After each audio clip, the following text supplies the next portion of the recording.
Are you ready to break free from the doubts and limits holding you back? Welcome to Embrace Your Value, where therapy meets coaching to help you unlock your true worth and take control of your life. Hi, I'm Kristen, a trauma therapist dedicated to helping you heal, break old patterns, and reclaim your power. And I'm Jen, your support coach, here to show you how to set fierce boundaries, embrace self-compassion, and step boldly into the life you deserve. So whether you're stuck in self-doubt or feeling lost, know this: your value isn't up for negotiation. It's time to own it. Every week, we tackle real issues that challenge, inspire, and empower you to live with purpose and confidence. So grab your favorite drink, take a deep breath, and let's get started. Because you're not here to play small. It's time to embrace your value.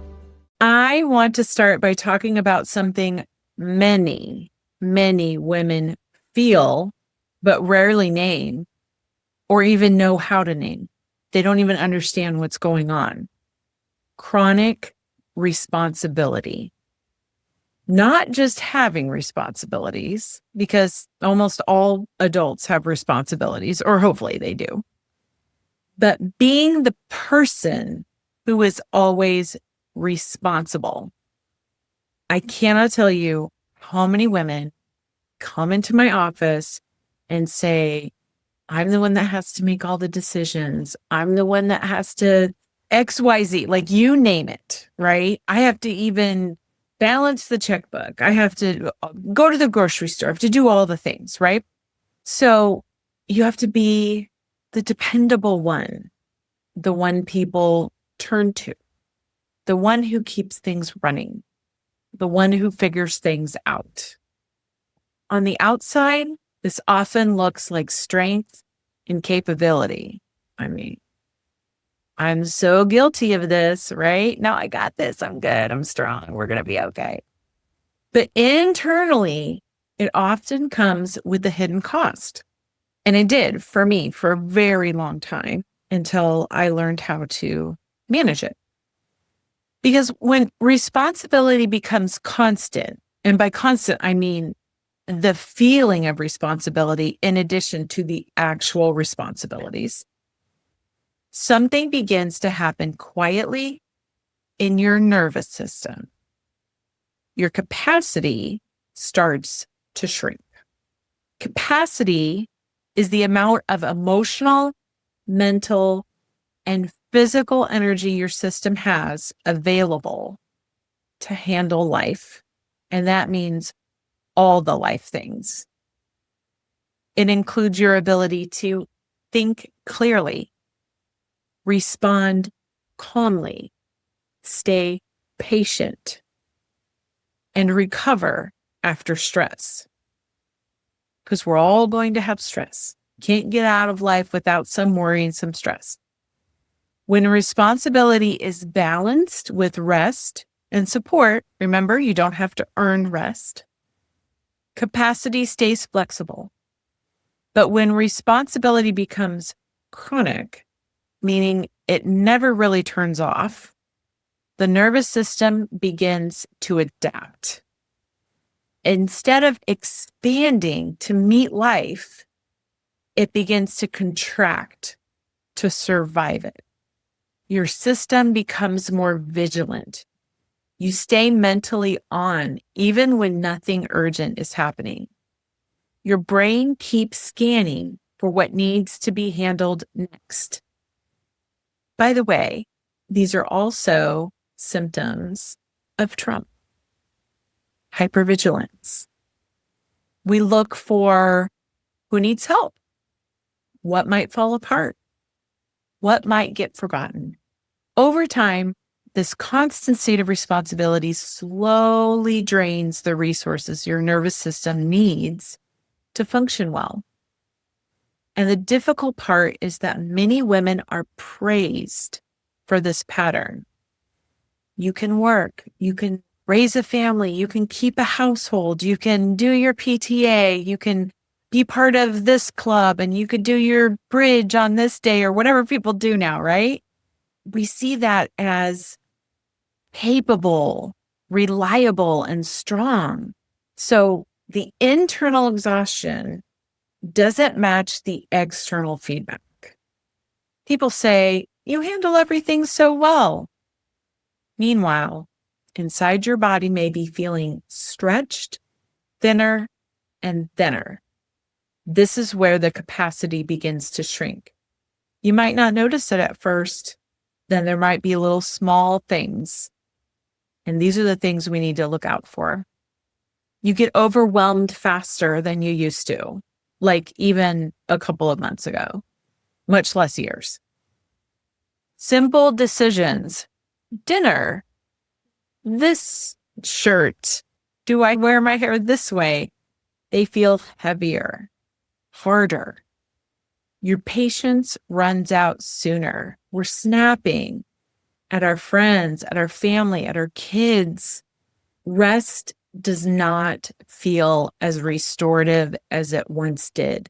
We wake up exhausted. We can't go to sleep at night because we're worried or we're thinking. None of this means you become weaker.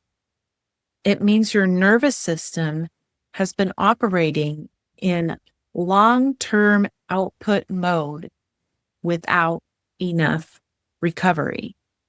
We understand that other things need recovery. We know our kids need to take a nap and rest. We know that we need to tell people, always other people, right? Never us. Go take a reset. Go take a break.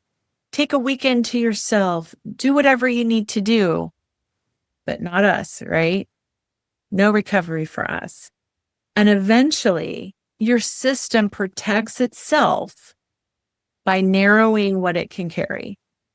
Kristen, that is so good. And I want to add to what you were literally just saying about telling other people and other things to get rest, because literally we plug our phones in at night to recharge them. I mean, we do this with technology. And why do we not think it's good enough for us? And it's not because we consciously think it's not good enough. We just so assume that we should do it all and people expect that of us. And so I love that, because that's actually where my brain went, was I was like, oh my gosh, but we let our technology rest. We let those things happen, but we don't get it for us. So that's really great. And I see this pattern consistently with the women I work with. Many of them are the person everyone relies on at work, at home, friendships, family dynamics. They're the organizers, the helpers, the problem solvers. And somewhere along the way, responsibility stopped being something they carry sometimes, and it became the something they carry all the time. And something else that you touched on at the very beginning, Kristen, is that this doesn't have to be physical things that you're helping do. This could be being the person that always plans everything you do for a trip. It could be planning every event that happens in your family's life or for your friend group or whatever that is. I know for me, we went on vacation at the end of December and we took my mom with us, and it was great. It was wonderful. But I planned the whole thing, bought the tickets, made sure my mom could go, did everything. And then when it came time to just make the smallest decisions, my husband and my mom were like, well, I don't know. You tell us. Now she's like, oh, I'm done making decisions. It happens that way too, right? Where it's not always just being out there and physically doing, it's the mental load that we carry. And so I wanted to make sure we talked a little bit about that, because that's what I see for a lot of my women, is that mental load is there, and it's there all the time. And what makes this really tricky is that so many of these women, all of these women, whether they're my women, whether they're Kristen's women, whether you're listening to this, you're capable women. And so, yes, you can handle it, but you're really sacrificing so much by doing that. And so capability doesn't mean the nervous system is meant to carry endless load. There's a difference between strength and constant strain. And what I often hear is women saying things like, I used to be able to handle so much more. Why does everything feel heavier now? Why do small things feel overwhelming? But when we look at the reality of their lives, the answer becomes clear. They've been holding more responsibility than their system has had space to recover from. And here's the piece I really want you, our listeners, to hear. Responsibility without relief slowly turns to pressure. Pressure to keep performing, pressure to keep showing up, pressure to keep being the strong one. And the body eventually responds by reducing capacity, not as punishment, but really as protection. Your system is essentially saying, we can't keep carrying this much without a change. That's why expanding capacity isn't about pushing yourself harder. It's about restoring balance. It's about letting responsibility be something you carry with support, boundaries, and pauses and rest, not something that defines your entire nervous system. Because when capacity begins to rebuild, something really powerful happens. You don't just feel less overwhelmed. You begin to feel more present in your own life again. One of the most important shifts someone can make is recognizing that chronic responsibility is not the same thing as strength. It seemed like that. That isn't how it feels. Strength includes the choice for recovery. Strength includes the choice for support, right? These are choices that we make. Strength includes knowing when the system needs space. If you've been the person who holds everything together for a long time, your nervous system may have learned that not paying attention or relaxing is risky. It may feel unfamiliar to let things pause or to share responsibility. But capacity rebuilds slowly when the body begins to experience moments where it does not have to carry everything alone. Small pauses matter. Small boundaries matter. Small moments of relief matter. Because every time your nervous system experiences just a little bit of support, whether it's internal or external, it learns that it does not have to stay in constant responsibility mode. And that is how capacity begins to grow. Before we wrap up, I want to invite you into a simple reflection challenge for this week. Nothing dramatic, nothing that adds pressure. Just an opportunity to notice something new. Once a day, this week, pause and ask yourself this question. What responsibility am I carrying right now that might not actually be mine alone? You don't have to change anything immediately. Just notice. Notice where you feel that responsibility in your body. Is it in your shoulders? Is it in your gut? Does it feel heavy in your heart? Where is it? And where do you feel heavy, tight, tense? Does something feel urgent? And then ask yourself one more gentle question. Is there even a small way I could share, delay, or soften this responsibility today? That might look like asking for help. Maybe it means just letting something wait. Maybe it means deciding something doesn't have to be perfect. The goal of this challenge isn't to remove responsibility. It's to help your nervous system experience that it doesn't have to carry everything by itself.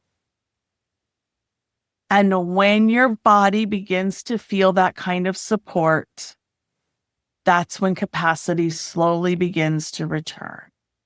And I just want to say this. If today's conversation made you realize how much responsibility you've been carrying, you are not alone in that experience. So many women become the person who holds everything together without even realizing how heavy that role has become. It sneaks up on you. The more things we have in our life, the more responsibility there is. It just, they creep up. So if this episode resonated with you, please share it with someone who might also be the dependable one in their world. Maybe it's your mom, your sister, your girlfriend, whatever. Sometimes simply hearing that you're not the only one carrying that weight can be incredibly relieving. I agree 100%. All right, we'll see you next week. Thank you for being here with us today. If today's episode hit home, don't just keep it to yourself. Subscribe, leave us a review, and share this episode with someone who needs to hear it. Because everyone deserves to know their worth. Next week, we're diving even deeper with more insights and tools to help you break free from limitations and live authentically.